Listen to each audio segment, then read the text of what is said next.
पहला इतिहास अध्याय 28। दाऊद की अंतिम सभा और निर्देशन। और दाऊद ने इस्राएल के सब हाकिमों को अर्थात गोत्रों के हाकिमों और राजा की सेवा टहल करने वाले दलों के हाकिमों को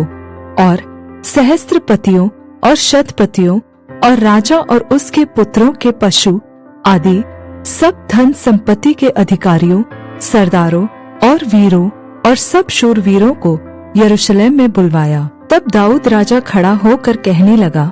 हे मेरे भाइयों और हे मेरी प्रजा के लोगों, मेरी सुनो। मेरी मनसा तो थी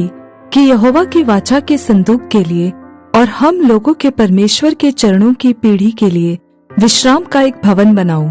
और मैंने उसके बनाने की तैयारी की थी। परंतु परमेश्वर ने मुझसे कहा, तू मेरे नाम का भवन बनाने न पाएगा, क्योंकि तू युद्ध करने वाला है और तूने लहू बहाया है। तो भी इस्राएल के परमेश्वर यहोवा ने मेरे पिता के सारे घराने में से मुझे को चुन लिया कि इस्राएल का राजा सदा बना रहूं। अर्थात उसने यहूदा को प्रधान होने के लिए और यहूदा के घराने में से मेरे पिता के घराने को चुन लिया, और मेरे पिता के पुत्रों में से वह मुझे को सारे इस्राएल का राजा बनाने के लिए प्रसन्न हुआ। और मेरे सब पुत्रों में से यहोवा ने तो मुझे बहुत पुत्र दिए हैं। उसने मेरे पुत्र सुलेमान को चुन लिया है कि वह इस्राएल के ऊपर यहोवा के राज्य की गद्दी पर विराजे। और उसने मुझसे कहा, तेरा पुत्र सुलेमान ही मेरे भवन और आंगनों को बनाएगा, क्योंकि मैंने उसको चुन लिया है कि मेरा पुत्र ठहरे और मैं उसका पिता ठहरूंगा। और यदि वह मेरी आज्ञाओं और नियमों के मानने में आजकल के समान दृढ़ रहे, तो मैं उसका राज्य सदा स्थिर रखूंगा। इसलिए अब इस्राएल के देखते अर्थात यहोवा की मंडली के देखते और अपने परमेश्वर के सामने अपने परमेश्वर यहोवा की सब आज्ञाओं को मानो और उन पर ध्यान करते रहो, ताकि तुम इस अच्छे देश के अधिकारी बने रहो और इसे अपने बाद अपने वंश का सदा का भाग होने के लिए छोड़ जाओ। हे मेरे पुत्र सुलेमान, तू अपने पिता के परमेश्वर का ज्ञान रख और खरे मन और प्रसन्न जीव से उसकी सेवा करता रहे, क्योंकि यहोवा मन को जांचता और विचार में जो कुछ उत्पन्न होता है उसे समझता है। यदि तू उसकी खोज में रहे तो वह तुझको मिलेगा, परंतु यदि तू उसको त्याग दे तो वह सदा के लिए तुझको छोड़ देगा।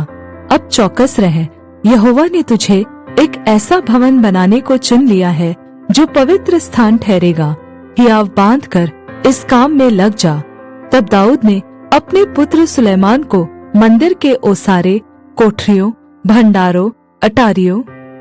भीतरी कोठरियों और प्रायश्चित के ढकने के स्थान का नमूना और यहोवा के भवन के आंगनों और चारों ओर की कोठरियों और परमेश्वर के भवन के भंडारों और पवित्र की हुई वस्तुओं के भंडारों के जो जो नमूने परमेश्वर के आत्मा की प्रेरणा से उसको मिले थे, वे सब दे दिए। फिर याजकों और लेवियों के दलों और यहोवा के भवन की सेवा के सब कामों और यहोवा के भवन की सेवा के सब सामान अर्थात सब प्रकार की सेवा के लिए सोने के पात्रों के निमित्त सोना तौल कर और सब प्रकार की सेवा के लिए चांदी के पात्रों के निमित्त चांदी तौल कर और सोने की दीवटों के लिए और उनके दीपकों के लिए प्रति एक एक दीवट और उसके दीपकों का सोना तौल कर और चांदी के दीवटों के लिए एक एक दीवट और उसके दीपक की चांदी प्रति एक एक दीवट के काम के अनुसार तौल कर और भेंट की रोटी की मेजों के लिए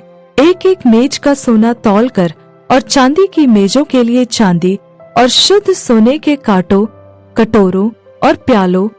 और सोने की कटोरियों के लिए एक एक कटोरी का सोना तौल कर और चांदी की कटोरियों के लिए एक एक कटोरी की चांदी तौल कर और धूप की वेदी के लिए ताया हुआ सोना तौल कर और रथ अर्थात यहोवा की वाचा का संदूक ढाकने वाले और पंख फैलाए हुए करूबों के नमूने के लिए सोना दे दिया। दाऊद ने कहा, मैंने यहोवा की शक्ति से जो मुझको मिली यह सब कुछ बूझकर लिख दिया है। फिर दाऊद ने अपने पुत्र सुलेमान से कहा, हियाव बांध और दृढ़ होकर इस काम में लग जा, मत डर और तेरा मन कच्चा न हो, क्योंकि यहोवा परमेश्वर जो मेरा परमेश्वर है वह तेरे संग है, और जब तक यहोवा के भवन में जितना काम करना हो वह न हो चुके तब तक वह न तो तुझे धोखा देगा और न तुझे त्यागेगा। और देख, परमेश्वर के भवन के सब काम के लिए याजकों और लेवियों के दल ठहराए गए हैं, और सब प्रकार की सेवा के लिए सब प्रकार के काम प्रसन्नता से करने वाले बुद्धिमान पुरुष भी तेरा साथ देंगे। और हाकिम और सारी प्रजा के लोग भी जो कुछ तू कहेगा वही करेंगे।